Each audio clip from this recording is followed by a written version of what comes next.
Bismillahirrahmanirrahim. Assalamu alaikum. Here is Rahil Ahmed and you are watching online.99. A very warm welcome to all of you. Students, you know that we are discussing about theories of acid bases. So far we have discussed two important concepts, that was Arrhenius acid base concept and Bronsted-Lowry acid base concept. आज के इस lecture के अंदर हम तीसरे important concept की बात करेंगे, that is Lewis acid base concept. Lewis acid base concept. Arrhenius concept को हमने एक्सप्लेन किया था, फिर उसके बाद अरेनियस में मौजूद जो ड्रॉबैक्स थे उनको हमने डिस्कस किया था, और उसके बाद फिर हमने ब्रॉन्स्टेड-लोरी पे बात की थी. हमने ये कहा कि अरेनियस कॉन्सेप्ट ने अपने टाइम के लिहाज से बड़ी एक यूज़फुल एक्सप्लेनेशन, एक बड़ा अच्छा स्टेप था अरेनियस का, कि उसने साइंटिफिक कम्युनिटी को एक नया वे, एक नया रास्ता या एक नई डायरेक्शन दी. उसके ड्रॉबैक्स को ओवरकम करने के लिए फिर ब्रॉन्स्टेड-लोरी ने काम किया. अब ब्रॉन्स्टेड-लोरी की अगर हम बात करें तो उसने एसिड बेस के कॉन्सेप्ट को लिमिटेड बना दिया था अप टू प्रोटॉन, कि वो प्रोटॉन की बेस पर एसिड बेसिस को एक्सप्लेन करता था. अब लिविस ने ये देखा कि वो चीज़ें, वो केमिकल्स जिनके पास प्रोटॉन नहीं है, या जिनके पास हाइड्रोजन नहीं है, या हाइड्रोक्सिल नहीं है, तो हम उनको एसिड या बेस कैसे कहेंगे. तो फिर लिविस ने 1923 के अंदर, ये साइंटिस्ट है, 1923 में G.N. लिविस ने एक नया कॉन्सेप्ट दिया, जिसने एसिड बेस को on the basis of donation and acceptance of proton explain किया. इसी वजह से इसने इस कॉन्सेप्ट को नाम दिया इलेक्ट्रॉनिक कॉन्सेप्ट. जैसे मैंने आपको बताया था, ब्रॉन्स्टेड-लोरी के कॉन्सेप्ट को हमने प्रोटॉनिक कॉन्सेप्ट कहा, लिविस कॉन्सेप्ट को हम कहते हैं इलेक्ट्रॉनिक कॉन्सेप्ट. तो ये बात भी आपने ध्यान में रखनी है कि अगर कहीं पर ये क्वेश्चन आ जाए कि व्हाट इज़ इलेक्ट्रॉनिक कॉन्सेप्ट, तो आपने इस बात को ध्यान में रखना है कि इलेक्ट्रॉनिक कॉन्सेप्ट क्या है, Lewis acid base concept. It's okay. अब हम आते हैं मेन बात पे. अकॉर्डिंग टू लिविस, कि कोई भी ऐसा केमिकल जो इलेक्ट्रॉन डोनेट करे या डोनेट करने की टेंडेंसी रखता हो, जो इलेक्ट्रॉन डोनेट करे या इलेक्ट्रॉन डोनेट करने की टेंडेंसी रखता हो, उसको हम कहेंगे बेस. और जो इलेक्ट्रॉन एक्सेप्ट करने की टेंडेंसी रखता हो, उसको हम कहेंगे एसिड. तो अब देखें, इसके मुताबिक एसिड क्या है, एनी सब्सटेंस. अब ये सब्सटेंस आपको पता है, that may be ion, that may be molecule. ये आयन भी हो सकता है, ये मॉलिक्यूल भी हो सकता है. हम ये कहते हैं कि any substance which accept or tends to accept electron is called acid. कि कोई भी ऐसा केमिकल जो इलेक्ट्रॉन को एक्सेप्ट करे, उसको आप क्या कहोगे, एसिड, इलेक्ट्रॉन एक्सेप्टर. और दूसरी तरफ बेस को क्या कहा इसने, इलेक्ट्रॉन डोनर.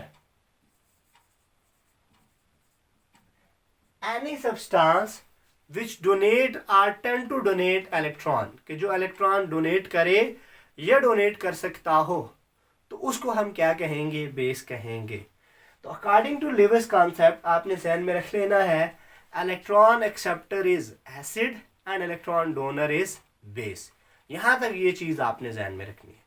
तो अब अगर हम एसिड बेस रिएक्शन की बात करें तो क्या होगा, कोई भी ऐसा रिएक्शन जिसमें बेस से इलेक्ट्रॉन जा रहे हों किसकी तरफ, एसिड की तरफ. तो अमूमन होता भी यही है कि जब भी एसिड बेस रिएक्शन होता है तो उसमें बेस अपने इलेक्ट्रॉन डोनेट कर रहा होता है, किसको, एसिड को डोनेट कर रहा होता है. अब रिएक्शन की तरफ जाने से पहले आपने चंद एक चीज़ें याद रखनी है, ठीक है. एसिड के लिए लिविस एसिड होने की जो रिक्वायरमेंट्स है, किसी भी सब्सटेंस के लिए लिविस एसिड होने के लिए दो रिक्वायरमेंट होनी चाहिए. या आप याद रखें ये क्या हो, positively charged.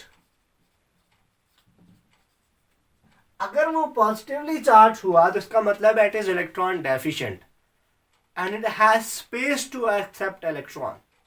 On the other hand, vacancy कह लें या vacant space in valence shell, उसके वैलेंस शेल में वैकेंट स्पेस हो, खाली जगह हो जहां पर वो एक्स्ट्रा इलेक्ट्रॉन को क्या कर सके, अकोमोडेट। अगर ये दो कंडीशन वो फिल कर रहा है, अगर ये दो कंडीशन कोई भी केमिकल फुलफिल कर रहा है तो that can act as a Lewis acid, वो लिविस एसिड के तौर पर काम कर सकेगा। दूसरी तरफ अगर हम बेस की बात करें तो पहली चीज that must be negatively charged, वो क्या होनी चाहिए, नेगेटिवली चार्ज होनी चाहिए। अब नेगेटिवली चार्ज होने का मतलब ये है कि that must have extra electron, उसके पास क्या होंगे, एक्स्ट्रा इलेक्ट्रॉन मौजूद होंगे। ठीक हो गया।